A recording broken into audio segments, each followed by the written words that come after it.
कभी कभी इंसान सब कुछ पा लेता है लेकिन फिर भी अकेला क्यों रह जाता है? क्योंकि उसके दुनिया की हर दौलत खरीद ली मगर माँ की दुआ खो दी। ये कहानी है एक ऐसी फकीर की जो कभी बहुत बड़ा अमीर था, लेकिन जब माँ नाराज हुई तो सब कुछ छीन गया और फिर वह इंसान अल्लाह के दरवाजे पर आकर बैठ गया, तौबा के आंसू लिए सुकून की तलाश में। यह कहानी सिर्फ एक बूढ़े फकीर की नहीं, ये उस हर बेटे की कहानी है जिसने माँ की मोहब्बत को हल्के में लिया। वह कभी इस शहर का जाना माना आदमी था। नाम था हाशिम अली खान। शहर के सबसे बड़े कपड़े का मिल की मालिक था। बंगले, गाड़ी, नौकर चाकर सब कुछ अल्लाह ने उसे दिया था। लोग उसके नाम से ही डरते थे और उसकी दौलत का जलवा हर जगह था। लेकिन एक दौलत थी जो इस सब के बीच सबसे बड़ी थी, उसकी माँ। एक बूढ़ी औरत जो 5 वक्त की नमाज कभी नहीं छोड़ती थी, रात को तहज्जुद में उठकर बेटे के लिए दुआ करती थी, या अल्लाह मेरे हाशिम को दुनिया और आखिरत दोनों में कामयाब बना दे। शुरुआत में हाशिम की माँ बहुत इज्जत करता था, उसका सिर झुकाता था माँ के कदमों में। लेकिन जैसे जैसे कारोबार बढ़ा, शहर की शोहरत मिली, दुनिया की तालियां बजाने लगी, वैसे वैसे उसका सिर उठने लगा और दिल में घमंड उतरने लगा। अब माँ कहती बेटा नमाज पढ़ लिया करो, तो वो हंसकर कहता अम्मी अब बिजनेस संभालूं या सजदा करूं। जब माँ कहती लोगों के साथ रहम से पेश आया कर, तो कहता कि दुनिया से नहीं दिमाग से चलती है। लेकिन एक दिन तो हद ही हो गई।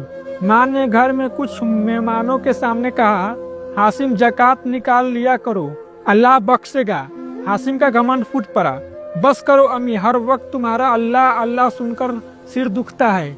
तुम रहो अपनी नमाजों में और मेरा कामों में दखल मत दो।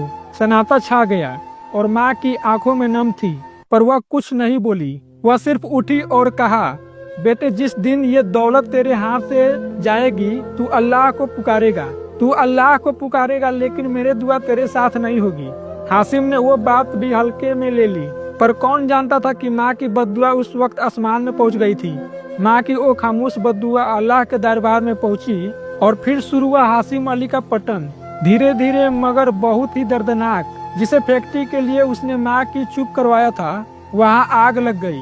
इंश्योरेंस का पैसा भी किसी ने हड़प लिया, बैंक ने कर्जा मांगा और कारोबार डूब गया। और दोस्त जो शाम के दावते में उसके साथ बैठते थे, आज उसका फोन तक नहीं उठते। नौकर चाकर भी उसे छोड़ गए और एक दिन उसका वही आलीशान घर जिसकी दरवाजे पर घमंड टपकता था, नीलाम हो गया। अब हामिश के पास कुछ भी नहीं था, ना पैसा था, ना लोन, ना माँ जो अब इस दुनिया में नहीं थी। और तब तन्हाई में बैठा हुआ टूटा हुआ इंसान अल्लाह को याद करने लगा।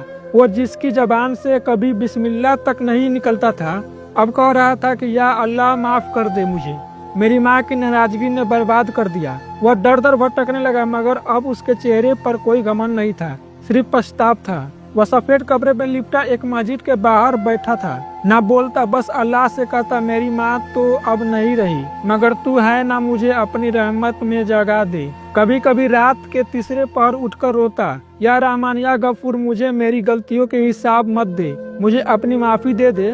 लोग उसे अब फकीर समझते थे, लेकिन वह सिर्फ एक गुनाहगार का बेटा हुआ टूटा हुआ झूठ था, जो सिर्फ अल्लाह की रहमत से उम्मीद लगाए बैठा था। शहर की एक नई गलिया में एक कपड़ा की दुकान थी, चमचमाती एयर कंडीशन और लोगों से भरी हुई। उसका मालिक था फारूक, एक नौजवान लेकिन बहुत तेज, बहुत चालाक और बेहद कामयाब और बेहद कारोबारी, बहुत चालाक और बेहद कारोबारी। हर सुबह जब वह दुकान खोलने आता तो एक चीज उसकी नजरों में खटकती, वो सफेद चादर ओढ़े एक बूढ़ा फकीर जो दुकान के सामने फुटपाथ पर बैठा होता, ना कुछ बोलता ना कुछ मांगता। कई बार फारूक ने सोचा, कौन है ये, कोई फायदा नहीं बैठने का, कुछ करेगा तो सही। लेकिन फिर उसने सोचा, छोड़ो, मैं क्यों सोचूं किसी फकीर के बारे में। मगर वह फकीर हर रोज वही बैठा होता, बिल्कुल शांत, कभी कभी आंखों बंद करके आसमान की ओर देखता, जैसे किसी से बात कर रहा हो।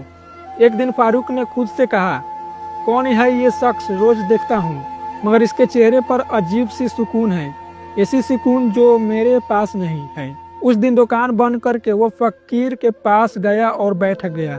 पूछा, बाबा आप यहाँ रोज बैठते हो, आपको कुछ चाहिए? फकीर ने मुस्कुराकर कहा, मुझे अब कुछ नहीं चाहिए, जो चाहिए था वो मैंने अपने घमंड में खो दिया। फारूक चौंका, क्या खो दिया? फिर वह फकीर बोलने लगा, धीरे धीरे हर लफ्ज एक तलवार की तरह चुभ रहा था।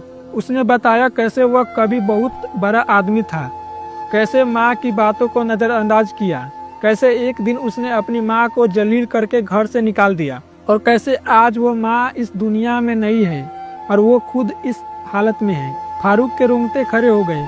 उसे लगा ये कहानी तो उसकी भी हो सकती है। उसे याद आया कई बार जब उसकी माँ ने नमाज के लिए उठाया था तो उसने गुस्से में कहा था, अम्मी मुझे सोने दो, हर वक्त टोका मत करो।